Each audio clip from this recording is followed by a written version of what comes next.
नमस्कार शेतकरी मित्रांनो, स्वागत आहे तुमचं आपल्या आवडते यूट्यूब चॅनल रतन साम्राज्यमध्ये। सध्या खरीप हंगाम जोरात सुरू आहे आणि आपल्या महाराष्ट्रातील प्रमुख पीक म्हणजे सोयाबीन। पण सोयाबीनच्या उत्पादनात सर्वात मोठी अडचण कोणती असेल तर ती म्हणजे तण। जर पहिल्या 20 ते 25 दिवसात आपण तणाचा योग्य प्रकारे बंदोबस्त केला नाही तर उत्पादनात चक्क 30 ते 40% पर्यंत मोठ्या प्रमाणात घट होऊ शकते। म्हणूनच आजच्या व्हिडिओमध्ये आपण सोयाबीन पिकासाठी वरदान ठरणाऱ्या एका अतिशय जबरदस्त आणि प्रगत तणनाशकाबद्दल संपूर्ण माहिती पाहणार आहोत। हे औषध म्हणजे UPL कंपनीचे आयरिस। आपण या तणनाशकाबद्दल A to Z संपूर्ण माहिती पाहणार आहोत, त्यामुळे व्हिडिओ अजिबात स्किप न करता शेवटपर्यंत नक्की पहा।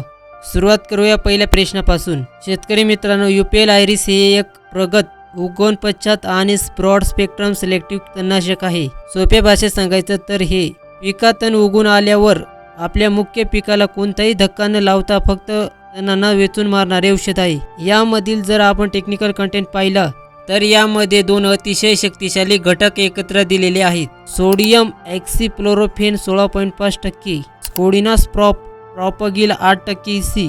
हे दोन्ही घटक एकत्र मिसळून या तणनाशकाला एक महाबली औषध बनवतात। तर शेतकरी मित्रांनो, याचे 4 प्रमुख फायदे आहेत। Dual action.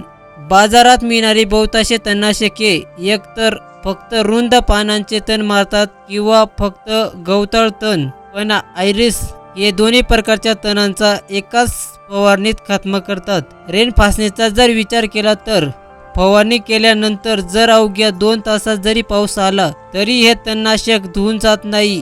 दीर्घकाळ संरक्षण।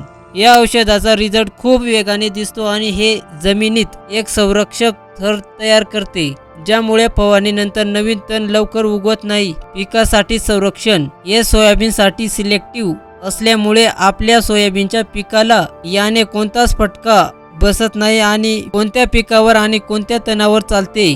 तर शेतकरी मित्रांनो, कंपनीच्या शिफारसीनुसार UPL आयरिस हे खास सोयाबीन पिकासाठी डिझाईन केलेले आहे। जर आपण नियंत्रित होणाऱ्या तणाबद्दल बोलायचं झालं तर रुंद पानांचे तण, यामध्ये तांदूळजा, माठ, गाजर गवत, दुधी, कुंजर, रेशमी काटा आणि इतर अनेक गोल पानांच्या तणांचा हे सहजपणे बंदोबस्त करते। गवताळ आणि रुंद पानांचे तण, यामध्ये सावा, बोरो, चिमणचारा, लवाळा आणि शिप्पी यासारख्या चिवट तणांचा हे मुळापासून वाळवट करते। थोडक्यात सांगायचं तर तुमच्या शेतातील 90% पेक्षा जास्त तणांचा हा कर्दनकाळ आहे। आता थोडी तांत्रिक माहिती समजून घेऊया की हे औषध नेमके काम कसे करते, म्हणजेच मोड ऑफ ॲक्शन। ज्यावेळी आपण आयरिसची फवारणी करतो तेव्हा हे पानाद्वारे म्हणजेच कॉन्टॅक्ट आणि सिस्टिमॅटिक अशा दोन्ही पद्धतीने काम करते। यातील पहिला घटक सोडियम ऑक्सीफ्लोरोफेन हा वनस्पतींच्या पानांमधील PPO नावाचे एन्झाईम थांबवतो, ज्यामुळे प्रकाश संश्लेषण थांबते। तणांच्या पेशी फुटतात आणि रुंद पानांचे तण अवघ्या काही तासातच जळून जाते। तर दुसरा घटक, ज्यामुळे गवताळ तणाची वाढ लगेच थांबते आणि ते मुळापासून सुकून जाते। हे औषध पानावर पडताच थेट मुळापर्यंत जाऊन तणांचा समूळ नाश करते। शेतकरी मित्रांनो, कोणत्याही तणनाशकाचा 100% रिझल्ट मिळवण्यासाठी कधी फवारणी करावी हे समजणे सर्वात महत्त्वाचे आहे। UPL आयरिसची फवारणी पेरणीनंतर 15 ते 25 दिवसाच्या आत केली पाहिजे। सर्वात महत्त्वाचे अट म्हणजे फवारणी करताना शेतातील तण हे 2 ते 4 पानाच्या अवस्थेत असले पाहिजे। जर हे तण खूप मोठे झाले तर औषधाचा रिझल्ट कमी मिळतो। तसेच जमिनीतील पुरेसा ओलावा असतानाच फवारणी करा। कोरड्या जमिनीत चांगला रिझल्ट आपल्याला मिळत नाही।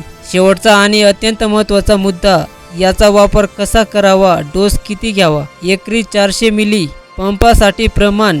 जर तुमचा फवारणी पंप 15 लिटरचा असेल तर एका पंपासाठी 30 मिली औषध घ्यावे। पाण्याचे प्रमाण, एका एकरासाठी साधारणपणे 150 ते 200 लिटर स्वच्छ पाण्याचा वापर करा। फवारणी करताना नेहमी कट नोझल वापरा, जेणेकरून औषध पूर्णपणे पानांवर व्यवस्थित पसरेल। यासोबतच चांगल्या दर्जाचे सिलिकॉन बेस स्टिकर नक्की वापरा। तर शेतकरी मित्रांनो, आता पाहूया किंमत काय आहे। बाजारात याच्या 400 मिली पॅकिंगची किंमत अंदाजे 650 ते 750 रुपयाच्या दरम्यान असते। किमती वेळोवेळी आणि दुकानानुसार थोड्याफार बदलू शकतात। तर शेतकरी मित्रांनो, ही होती UPL आयरिस या प्रगत तणनाशकाबद्दलची सविस्तर आणि संपूर्ण माहिती। अशा शेतीविषयक अचूक आणि तांत्रिक माहितीसाठी आपल्या रतन साम्राज्य यूट्यूब चॅनलला लगेच सबस्क्राईब करा. भेटूया पुढच्या व्हिडिओमध्ये. तोपर्यंत जर तुम्ही डिसीज 100 कीटकनाशकाबद्दल माहिती बघितली नसेल तर डाव्या साईडच्या व्हिडिओला टच करा. आणि जर तुम्ही पेगासस कीटकनाशकाबद्दल माहिती बघितली नसेल तर उजव्या साईडच्या व्हिडिओला टच करा आणि व्हिडिओ पूर्ण बघा. जय जवान जय किसान.